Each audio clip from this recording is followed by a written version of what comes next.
66.59% voting के साथ संपन्न हुआ झारखंड विधानसभा चुनाव। कहाँ कितना प्रतिशत मतदान हुआ, पढ़िए। झारखंड में आज विधानसभा चुनाव 2024 का दूसरा और अंतिम चरण का मतदान संपन्न हो गया। इसके साथ ही 528 उम्मीदवारों की किस्मत भी ईवीएम के साथ कैद हो गई। आखिरी चरण में शाम 5 बजे तक अनुमानित वोटिंग करीब 66.59% रही। बता दें कि इस चरण में 528 उम्मीदवार अपनी किस्मत आजमाने चुनावी मैदान में उतरे हैं। इनमें से 472 प्रत्याशी पुरुष और 55 महिलाएं हैं। आखिरी चरण में 14,219 मतदान केंद्रों पर वोटिंग हुई। इन सभी मतदान केंद्रों की निगरानी राज्य निर्वाचन भवन, जिला निर्वाचन कार्यालय से वेबकास्टिंग के जरिए की गई। जानकारी हो, आखिरी चरण के चुनाव में गिरिडीह से एक थर्ड जेंडर प्रत्याशी अश्विनी अम्बेडकर भी चुनाव लड़ रही है। वहीं इस दौरान बोकारो में सबसे अधिक 5,84,275 मतदाता रहे, जबकि आरक्षित सीट लिट्टीपाड़ा में सबसे कम 2,17,847 मतदाता थे। अंतिम चरण का मतदान संपन्न होने के साथ ही झारखंड में चुनाव की प्रक्रिया पूरी हो गई। अब 23 नवंबर को चुनाव के नतीजे सभी को सामने आएंगे। रांची में युवक की निर्मम हत्या, सौतेली मां के साथ मिलकर पिता ने बेटे को उतारा मौत के घाट। झारखंड की राजधानी रांची में एक हृदय विदारक घटना सामने आई है। यहाँ निर्दयी माता पिता ने मिलकर अपने ही बेटे की धारदार हथियार से काटकर हत्या कर दी। घटना मंगलवार की देर रात जिले के ठाकुर गांव की बताई जा रही है, जहां 20 वर्षीय मदन पाहन की हत्या उसके ही माता पिता ने हत्या कर दी।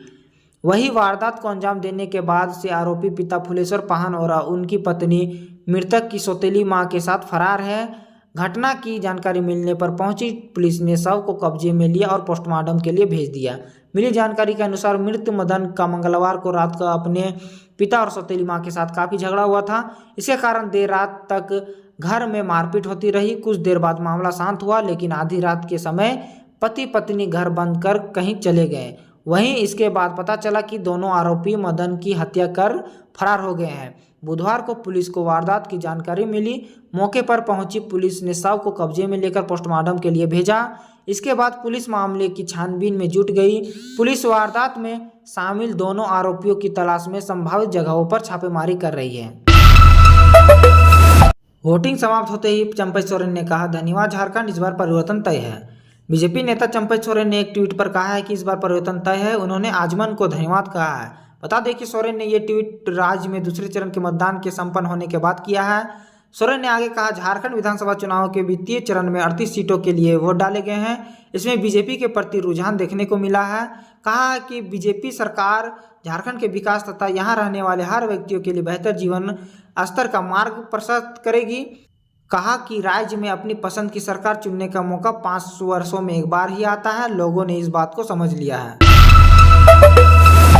लोकतंत्र की अनूठी मिसाल, 106 वर्षीय बुजुर्ग महिला ने किया मतदान। गांडे विधानसभा क्षेत्र के बूथ नंबर 351 में वोट करने पहुंची नयिकाडीह के रहने वाली 106 वर्षीय चिंता देवी ने लोकतंत्र की अनूठी मिसाल पेश की है। 106 साल की चिंता देवी ने अपने मताधिकार का प्रयोग कर मजबूत और सशक्त लोकतंत्र में अपना अमूल्य योगदान दिया। लोगों को हथियार के बल पर धमकाने वाला हुआ गिरफ्तार, गुप्त सूचना पर हुई कार्रवाई। झारखंड की राजधानी रांची से बुधवार को हथियार के बल पर लोगों को धमकाने वाला व्यक्ति को गिरफ्तार किया गया है। इसकी जानकारी देते हुए कोतवाली डीएसपी प्रकाश सोय ने बताया कि गुप्त सूचना के आधार पर कार्रवाई हुई है। उन्होंने बताया कि जानकारी मिली थी कि कोतवाली थाना क्षेत्र के मैकी रोड में एक व्यक्ति हथियार के बल पर आसपास के लोगों को डरा रहा है और धमका रहा है। इस सूचना के आधार पर पुलिस की टीम मौके पर पहुंची थी। पुलिस को देखकर व्यक्ति भागने लगा, तभी पुलिस टीम ने भागते हुए बदमाश को पकड़ा। वहीं गिरफ्तार बदमाश ने एक देसी कट्टा बरामद किया गया है। व्यक्ति ने अपने नाम गौरव कुमार गौतम बताया। पुलिस ने व्यक्ति से बरामद हथियार के संबंध में कागज मांगे, लेकिन उसने कोई कागजात नहीं दिखाया। इसके बाद पुलिस ने उसे गिरफ्तार कर लिया।